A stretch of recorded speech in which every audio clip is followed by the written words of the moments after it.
day. Happening now, an apparent stunning turnaround in Russia. The head of the mercenary Wagner group, Yevgeny Prigozhin, says he's turning his forces around from a march toward Moscow, potentially ending an apparent military insurrection in the Russian capital. But it remains very much unclear whether the most significant challenge to Vladimir Putin during his 23 years in power in Russia is truly over.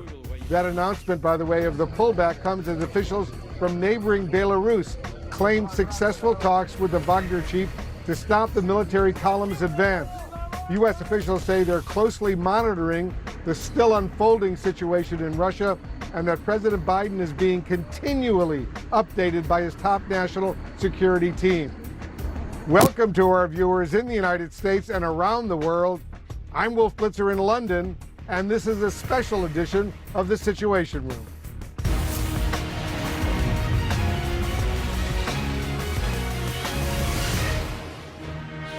This is CNN Breaking News.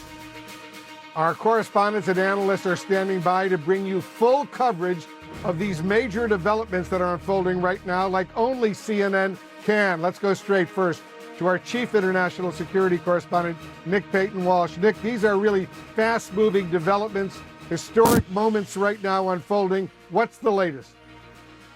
Yeah, we have a full 180 from Yevgeny Prigozhin, the head of Wagner, moving quietly into the major southern military city of Rostov-on-Don, in his words, being 200 kilometers later in the day on the outskirts of Moscow's, the main capital city, to suddenly now saying indeed he's decided to turn around his forces and put them in field camps, and images emerging of those same forces, in fact, leaving Rostov, possibly to go back towards Ukraine. A startling day, which still at this point doesn't make an awful lot of sense. And in fact, we're getting more information of the Kremlin's take on what's happened today from the Kremlin spokesperson Dmitry Peskov, who has come out and said that Yevgeny Prigozhin, after leading his armed forces, it seems, almost to within distance of Moscow, where they were a palpable threat to the capital, has in fact decided to go and live in Belarus. Now, we haven't heard from Yevgeny Prigozhin about that, but Dmitry Peskov, the Kremlin spokesperson, in extensive comments explaining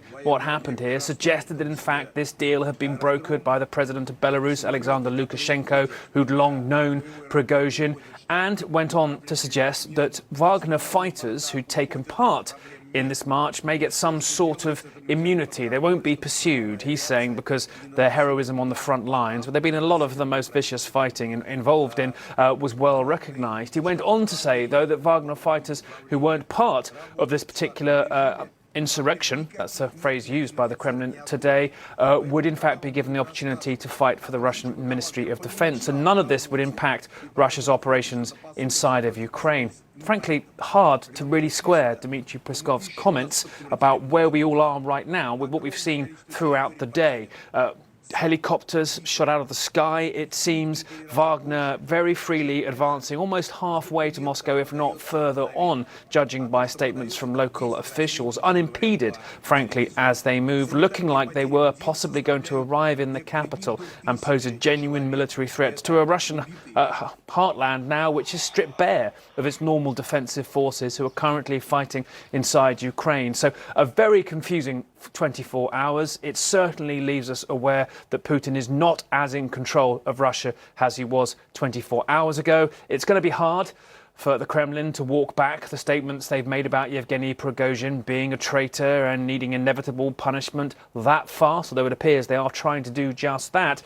And we have to hear from Yevgeny Prigozhin whether or why he got as close as the capital as he indeed did, and now apparently he decided to pack it all in and go and live in Belarus. Utterly confusing events. Yeah, this drama is by no means over. Not yet. Nick Payton-Walsh reporting. Thank you very much. I want to bring in our CNN national security reporter, Natasha Bertrand, who's joining us live from the Pentagon right now. Natasha, U.S. intelligence, I understand, believes Prigozhin had been planning a major challenge to Russia's military leadership for quite some time. What more are you learning about all of this? That's right, Wolf. So my colleagues Alex Marquardt, Jim Sciutto, and I did learn that U.S. intelligence officials have been tracking the potential for Yevgeny Prigozhin to conduct some kind of major challenge to Russia's military leadership. And they actually briefed congressional leaders known as the Gang of Eight on these potential plans by Prigozhin earlier this week. Now, it is unclear to U.S. officials, and it was unclear at the time that they briefed congressional leaders, what exactly that would look like. Would Prigozhin actually take his forces and storm a Russian city? They simply did not know at the time how this challenge to Russian military leadership would actually take place, because of course they have been monitoring very closely over the last several months this ongoing power struggle between Prigozhin and Russian military leadership, and there have been threats back and forth between the two groups. But it was never clear just how far Prigozhin would actually take this. Well, now we are learning that U.S. officials did see signs in recent days that Prigozhin was massing equipment, massing forces very near Russia in a way that was deemed concerning by U.S. intelligence officials. The speed, though, with which this occurred did catch U.S. officials off guard. We saw the chairman of the Joint Chiefs of Staff, Mark Milley, cancel a planned trip to the Middle East so that he could stay in Washington to brief President Biden on all of these events. National Security Advisor Jake Sullivan was also planning to travel this weekend to Denmark to attend a conference. He canceled that, and he instead participated in that conference virtually. U.S. officials across the government convened emergency meetings on Friday night to try to figure out what was happening and how this would all unfold. So clearly the U.S. officials and Western officials still trying to get their arms around these very fast-moving developments here. There was some intelligence suggesting that Prigozhin might be willing to do something dramatic, but very few, if any, anticipated that he'd be willing to go this far, Wolf. Very interesting indeed. Natasha Bertrand at the Pentagon for us. We'll get back to you. Thank you very much. As Russia was dealing with a possible coup attempt, Ukraine has been making moves out there on the battlefield. This is significant. CNN's Ben Wiedemann is joining us now live from Zaporizhia in Ukraine in the war zone. Ben, I understand Ukraine has launched what are being described as simultaneous counteroffensives on several Russian fronts. Give us the latest. Well, this is what we heard, Wolf, from the Deputy Defense Minister of Ukraine, who said that they had launched offensives in several directions in the area of Bakhmut. Now, I think perhaps offensives is perhaps not the right word for what they're talking about. It's assaults.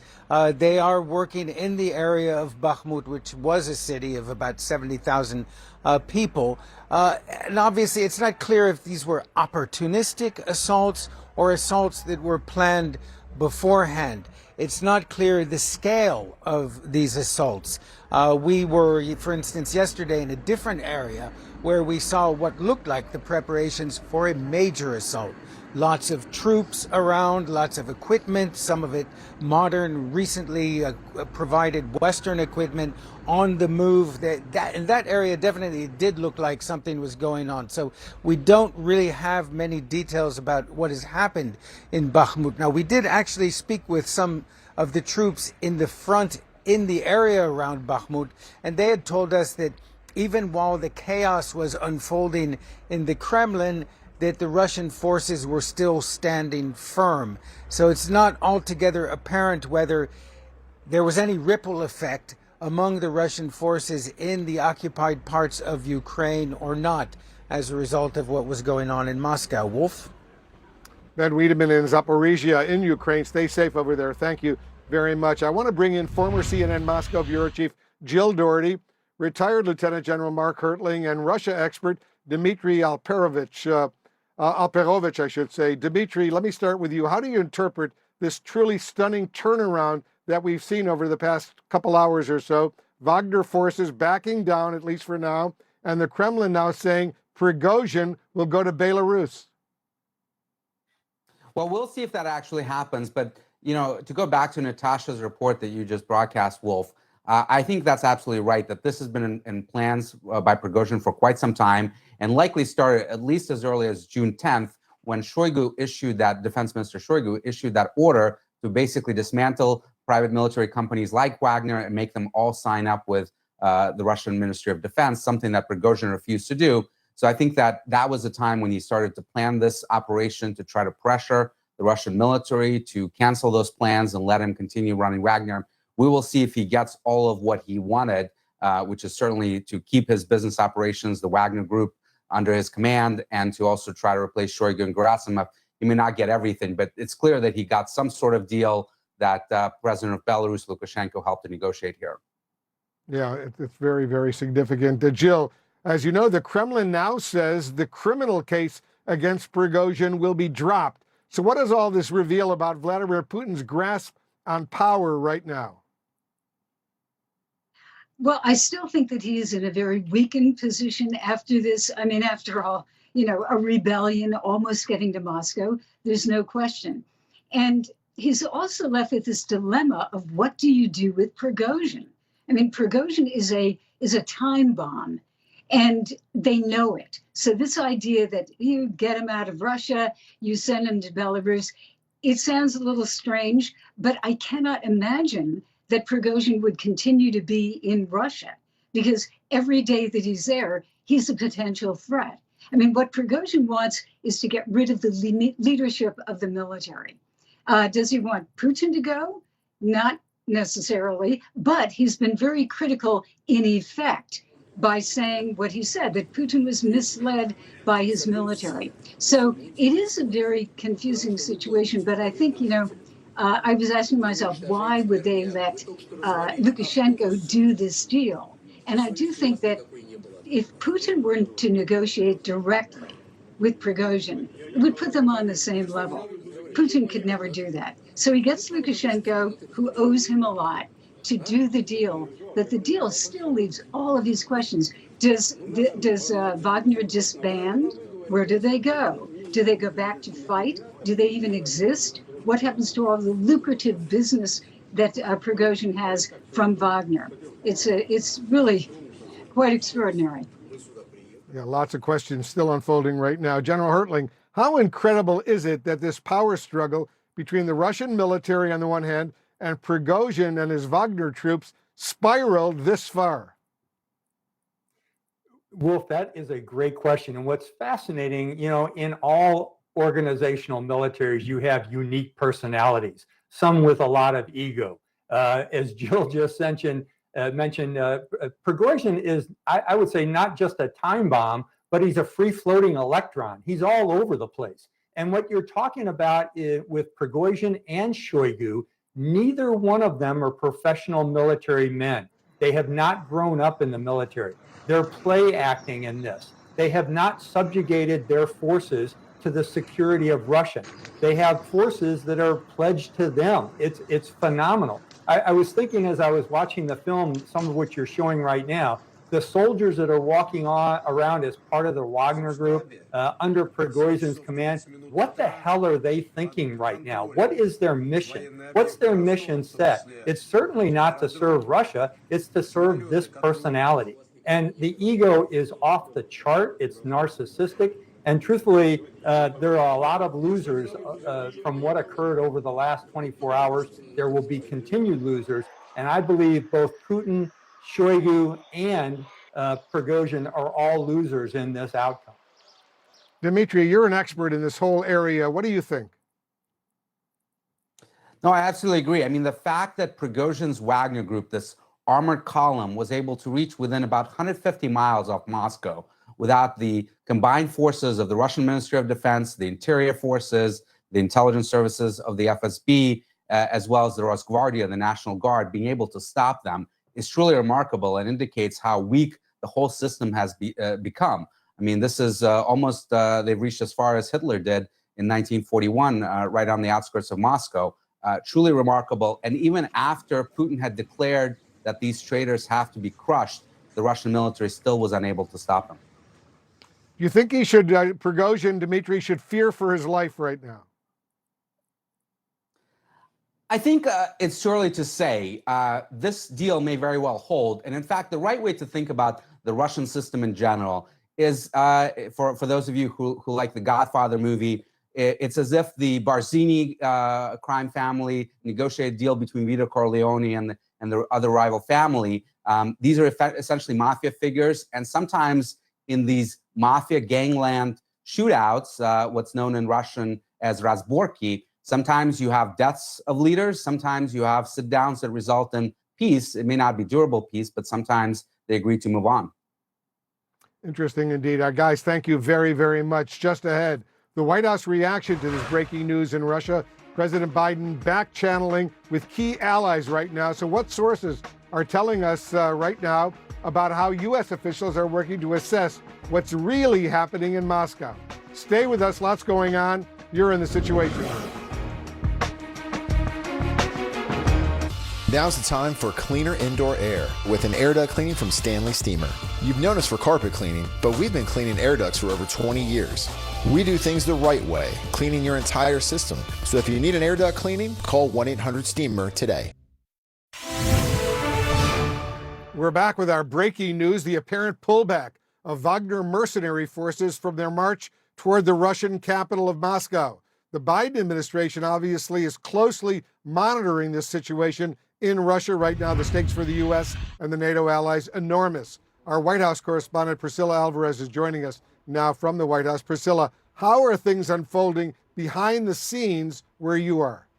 Wolf, I've been in touch with White House officials throughout the day, and the through line has been that they are actively monitoring the situation as it unfolds. Now, President Biden has arrived to Camp David, the presidential retreat where he traveled with National Security Advisor Jake Sullivan. That is an indicator that this is a fast developing situation and that he will be briefed as the hours go on. Now, Sullivan had a trip to Europe planned, and he canceled that trip as this situation unfolds. Joint Chiefs Chairman Mark Milley also had a trip planned that he postponed. So clearly a high priority for the White House as they continue to watch this situation. Now, President Biden earlier today also spoke with key leaders. He spoke to the leaders of France, Germany, and the United Kingdom. And in a readout of that call, the White House said that, quote, the leaders discussed the situation in Russia. They also affirmed their unwavering support of Ukraine. This is a trio that has been closely aligned over the course of the war in Ukraine and all leaders that President Biden has kept in close touch with.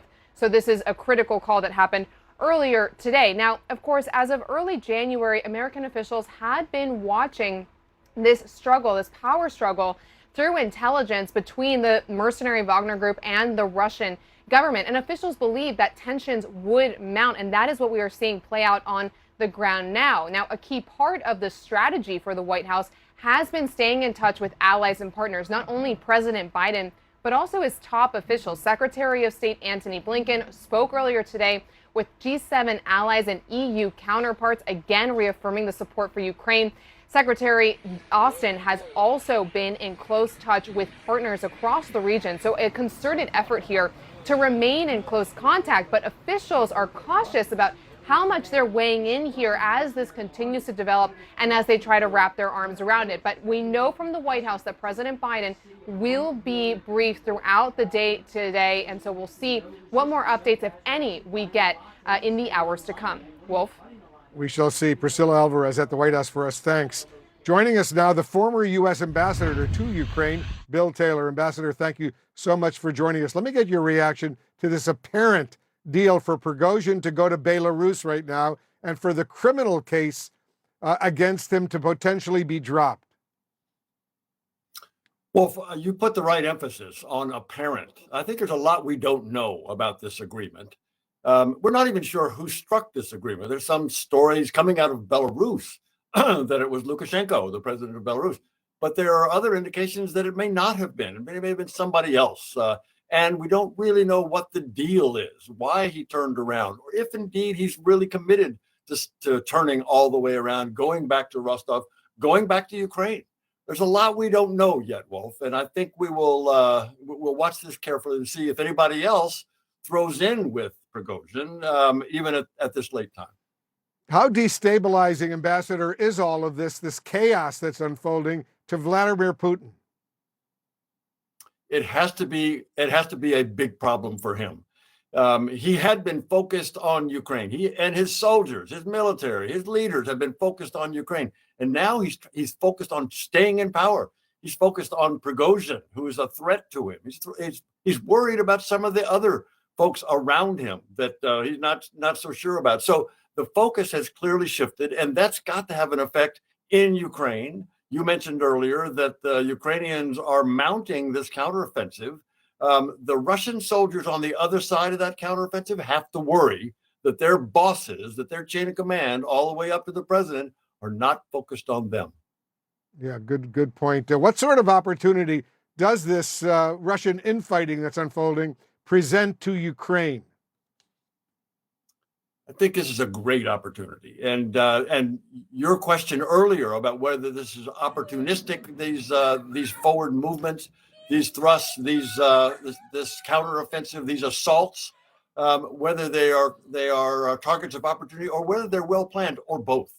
As you know, Wolf, you've been reporting that the Ukrainians have been probing up and down the line, the 900-kilometer, 600-mile line, looking for weaknesses. Now, the last day or two, we know that there have to be more weaknesses. There have to be gaps where they pulled some Russian soldiers out of the line. So this is an opportunity for the Ukrainians to identify those gaps and mount the force, concentrate the force so that they can go in and go across those Russian lines. The Ukrainian president, Volodymyr Zelensky, says Putin, in his words, is obviously very afraid. Those are Zelensky's words. How do you think the Ukrainian president views Putin's grasp on power tonight? You're right to make the contrast, Wolf. You reported how Zelensky stayed in Kyiv when the Russian tanks, the Russian soldiers were on the outskirts of Kyiv, outskirts of the capital where he was. And Zelensky stayed. There are strong indications, there are reports that President Putin is not in Moscow, that other people in his immediate circle, not in Moscow. Zelensky stayed. Putin looks like he fled. Yeah, for good reason. How much do the threats Putin is now facing, Ambassador, actually stem from his invasion of Ukraine more than a year ago? So I think it's becoming clearer and clearer, Wolf, that President Putin made a bad mistake. One of the interesting things that came out over the last several days from Prigozhin was his assertion, was his description of the rationale for the invasion. Prigozhin says there were no Russians that were in danger in Ukraine. There were no Nazis in Ukraine. There was no threat from Ukraine to Russia. That NATO was not going through Ukraine to threaten Russia. That was all fake, according to Prigozhin. I think the Russian people, a lot of Russians, certainly Prigozhin has pointed out that there was no rationale for the thousands, the tens of thousands of Russian soldiers that have been killed. Yeah, good point. The former U.S. ambassador to Ukraine, Bill Taylor, thanks very much for joining us. Coming up, new CNN reporting on Yevgeny Prigozhin. Just who is the man leading the Wagner mercenary group, and how much of a threat does he actually pose to Vladimir Putin? You're watching our special edition of The Situation Room. Meet the team behind the team. The coach, the manager, and the snack dad, all using Chase to keep up with their finances. The coach helps save goals here because she saved for soccer camp there. And check this out. The manager deposited a check. Magic. And the snack dad, he's getting paid back. Orange slices. Because this team all has Chase.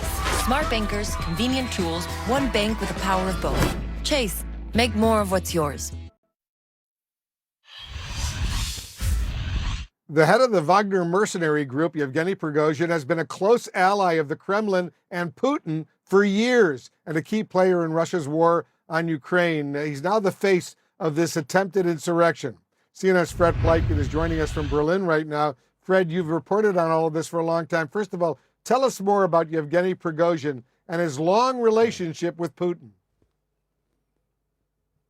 Yeah, you're absolutely right, Wolf. It is a very long relationship and one that was very important, obviously, for Yevgeny Prigozhin because it helped him rise thanks to Vladimir Putin, but also very important for Vladimir Putin as well because Prigozhin for a very long time was an important asset for Vladimir Putin from the very not humble, but very small beginnings selling sausages and hot dogs in St. Petersburg to then becoming a real force on battlefields around the world, like, for instance, Libya and Syria. Here's what we know about Yevgeny Prigozhin.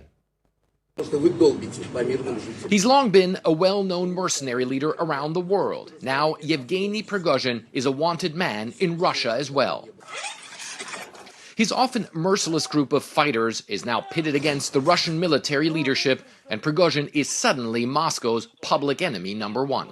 Vladimir Putin calling for Prigozhin's group to lay down their arms. All those who deliberately chose the path of treachery, who prepared an armed mutiny, who chose the path of blackmail and terrorist methods will face inevitable punishment and will answer both to the law and to our people.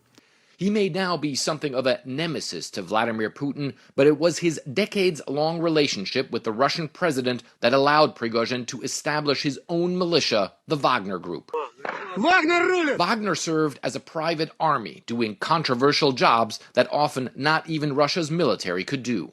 Prigozhin, a former prisoner himself and self-styled hard man from St. Petersburg, used Wagner to operate around the world. CNN has tracked Wagner mercenaries to the Central African Republic, Sudan, Libya, Mozambique, Ukraine, and to Syria. Along the way, Prigozhin enriched himself. Rights groups have accused Wagner of horrific violence, like this of Wagner fighters allegedly smashing the feet and hands of a Syrian prisoner with a sledgehammer in 2017. The man reportedly died after his ordeal. The images are incredibly disturbing, like so many others attributed to his group. For many years, Prigozhin denied the existence of Wagner, its work best done in secret. A master of myth-making, it was Prigozhin and Wagner who set up the notorious Russian troll farm used to spread disinformation around the 2016 U.S. presidential election. But when his fighters took to the battlefield in eastern Ukraine and began winning battles, Prigozhin seemed to want the spotlight. The Bakhmut operation began on October 8, 2022, in order to give the battered Russian army an opportunity to recover. Our guys stormed this city for 224 days. There were only Wagner private forces here. His tactics included flinging poorly armed and poorly trained troops into the so-called meat grinder of war in Ukraine's east, suffering a shocking number of casualties in an attempt to overwhelm defenses. Prigozhin rubbed his victories in the face of Russia's flailing Defense Department, venting his fury at the haphazardness and ill planning of Russia's illegal invasion, and chastising the Russian top brass, mocking Defense Minister Sergei Shoigu. You think you are the masters of this life? You think you can dispose of their lives? You think because you have warehouses full of ammunition that you have that right? Now, the Kremlin's secret weapon may be its biggest threat. So as you can see there, Wolf, Yevgeny Prigozhin with that meteoric rise, really especially in the past couple of months with the Battle of Bakhmut becoming more well-known, becoming out more in the open as well, himself becoming more of a public figure. It seemed as though he was at the height of his power, but now it also seems as though, Wolf, he might have gone one step too far, Wolf. We shall see. Fred Pleitgen reporting for us. Thanks for that excellent report. Joining us now to discuss all of these unprecedented developments is Garry Kasparov, the Russian pro-democracy activist and chess champion. Gary, thanks so much for joining us. The Kremlin, as you know, now says Prigozhin has a guarantee from Putin that he can leave the country for Belarus in this deal to stop Wagner's advance on Moscow. Would you trust a guarantee from Putin? Not for a second.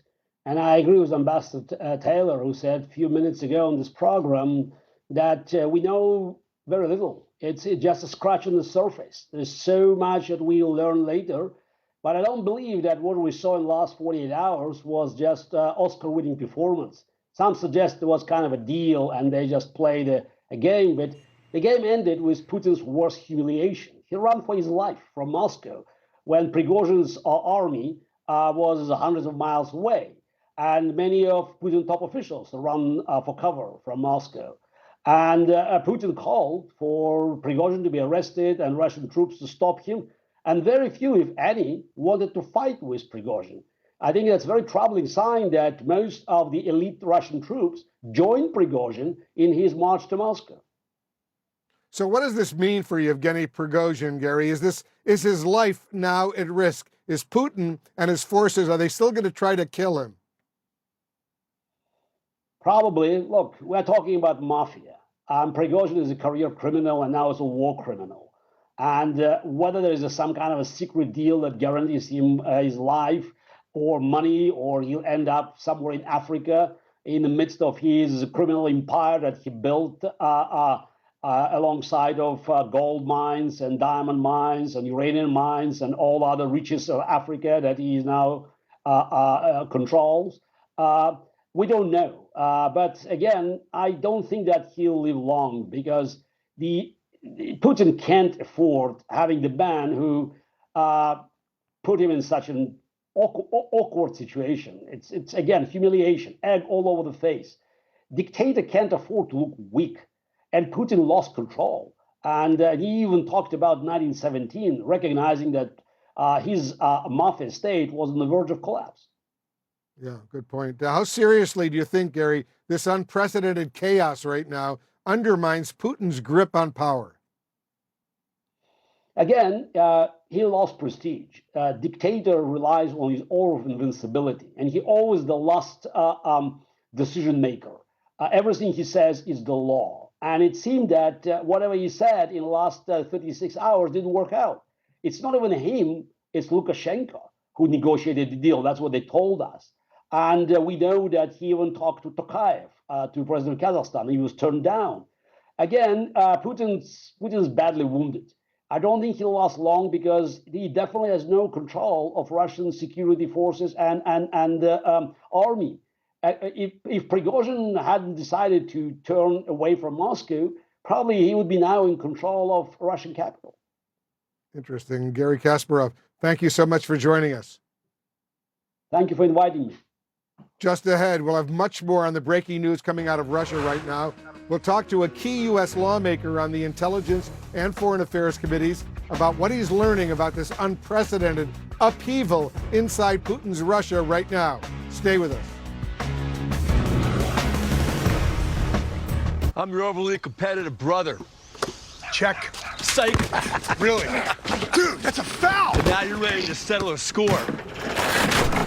And if you don't have the right home insurance coverage, well, you can end up paying for all this yourself. So get it off. We're back with our breaking news, the apparent pullback of Wagner mercenary forces from their march to Moscow. Joining us now to discuss, a key member of both the Foreign Affairs and Intelligence Committees, Democratic Congressman Jason Crow of Colorado. Congressman, thanks so much for joining us. First, have you had a chance to get a briefing on these truly historic and stunning events of the past 24 hours? Well, I haven't received an official briefing yet, Wolf. I actually just arrived back in Colorado from my time in Washington, but I have been tracking the Wagner Group and the work of Prigozhin for a very long time. He's been involved in Africa and the Middle East, and of course the war in Ukraine for some time, and has been a real key player in this conflict. The Kremlin says there is a deal right now for the Wagner chief Prigozhin to back down and go to Belarus. What do you make of that? And does this chaos still threaten to topple potentially Putin's regime? Well, if anybody thinks that either Putin or Prigozhin is going to walk away from this unscathed, they're fooling themselves. The idea that Prigozhin is going to go to Belarus and retire in peace, and the Wagner mercenaries are just going to return to the battlefield, and Putin's going to go back to situation normal, it's just not going to happen, right? Putin has been extremely weakened by this. Prigozhin has been extremely weakened by this. The Russian military has taken a huge morale blow due to this issue. And actually one of their greatest tools, one of their greatest assets, this Wagner military force of over 30,000 is off the battlefield. So this is an opportunity for Ukraine to actually capitalize on this and expedite the offensive. Do you expect Prigozhin to eventually come out of this alive? I don't see how that happens. I really don't. Anybody who's watched Vladimir Putin over the years, that is just not his style. He's been humiliated. The idea that something like this would have happened even 2 years ago actually shows, Wolf, the extent to which the Ukrainian disaster and his miscalculation to invade Ukraine has weakened him, has destroyed his military, has destroyed his intelligence operation. The idea that he was taken by surprise of a massive force of 20 to 30,000 getting very close to Moscow, this never would have happened 2 years ago. But there's another big development, Wolf, not just militarily.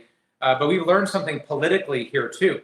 It was shocking that last 24 hours, Prigozhin had a recording where he openly admitted that he ran the Russian election interference operation in 2016 to interfere in U.S. elections. Now, we've known for a while that he's run that, but to have the person running that operation admit that publicly is pretty shocking. Yeah, it was a stunning moment indeed. CNN has learned that U.S. intelligence officials believe Prigozhin had been planning a challenge to Russia's military leadership for some time, and intelligence had seen signs he was massing weapons and ammunition big time. What challenges does the U.S. face now to manage the unexpected consequences that are unfolding? What do you think? Well, I think we have a couple of things we have to do, Wolf. Number one, we have to make sure that weapons and equipment that are in the Russian arsenal remain safe and secure. That's a very big challenge because obviously we're not in Russia. So just keeping our eyes on the nuclear arsenal. Number two, looking at where these mercenaries are going and the instability that they could cause in other places. They're very involved in Africa, in very unstable and volatile regions, very involved in Syria. So are those mercenaries moving out? Are they rearranging their forces? And is that going to cause more conflict in other regions? Something we have to take a close look at. And then the third is actually an opportunity for us. You know, as we speak right now, the Biden administration dispatched high-level members of their administration to Europe to meet with countries who have kind of been on the fence, that haven't been willing to be critical of Russia, haven't been willing to take sides in this conflict, to convince them to come our way and to push back against the Russian invasion. Their job has just been made significantly easier because, frankly, they could just tell folks to tune into your show, Wolf, and look at the disaster in Russia. You're absolutely right. Democratic Congressman Jason Crow of Colorado, thank you very much for joining us. Coming up, you've been watching the breaking news here on CNN about what's happening in Russia right now, but what are the Russian people seeing? We're about to take a closer look at what state media in Russia is saying and what it really says about the severity of the attempted insurrection against Putin. That's coming up next. It's a little tight in the kitchen. I could live with it. You shouldn't live with it. You should love it. When you search with Redfin, we'll recommend homes you might have missed on your own. This just came on the market. That's it. Oh, how did we miss this? The Russian government warning earlier today it may restrict access to the internet in some areas of the country as Wagner mercenary forces march toward the Russian capital. CNN senior global affairs analyst Biana Golodriga is joining us live right now. Biana, how are the Russians trying to get information on this rapidly evolving situation in a country where Putin clearly holds a firm grip on state media? Well, Wolf, it has been quite a stunning turn of events in the last 24 hours. One could call it theater of the absurd, except this is actually taking place in reality in a country that is home to the world's largest nuclear arsenal. And you're right, Vladimir Putin has control over the state media and propaganda. And so over the last few hours and 24 hours, to be exact, most of Russians, I don't know how many of them have actually been able to follow the events as we have in the West. We do have video, and it's interesting that Russian state media just in the past couple of hours has released video from the city of Rostov, where you did see some of these Wagner mercenaries leaving, and they were really hailed in this city by residents there, and they were cheering them on. And for Russian state media to be reporting that and to be showing these images was really quite stunning. Also interesting that we didn't see or hear from Vladimir Putin for so many hours following those initial telegram messages that were released from Prigozhin. And it was finally Vladimir Putin that told the Russian state media that this man was treasonous, that Wagner Group was committing treasonous acts, even invoking 1917. To have this about face now is really stunning. And I don't think we've seen this in recent history from Vladimir Putin. And I agree with your previous guests who say that he does come out of this looking quite weakened. But for now, I think it is quite confusing for the majority of Russians who have been able to follow this. And obviously, some do have access to VPNs, and many have access to Telegram. I know, Biana, you're fluent in Russian and you follow and monitor the Russian media very closely. Is this a reality check for Russians who have been mostly insulated from the fallout of Putin's war in Ukraine? I think it's yet another reality check of this war coming home. Obviously, we have seen in the course of this war that there has been a mobilization last year. There is speculation that perhaps following this counteroffensive from Ukraine, that we could see another mobilization in the fall. This is something that Vladimir Putin had been reluctant to do, but it's clear from any of the attacks that we've seen within Russian territory over the past few months that this war has come closer to home. And knowing that now on top of this, you have Wagner mercenaries that just a few hours ago were just hours outside of Moscow before this rapid, strange deal was arranged, is really stunning for the Russian public and for the Western public watching this all play out. One thing of note is tomorrow will be a bank holiday in Moscow. So clearly the Kremlin would like to say that things are back to status quo. I think it's safe to say that is not the case right now. Yeah, Bianca Golodriga, as usual, thank you very, very much. We'll have more breaking news coverage straight ahead, including the latest reporting from our reporters covering all the news unfolding in Russia, as well as a live report from the front lines in Ukraine. Stay with us. You're in the Situation Room.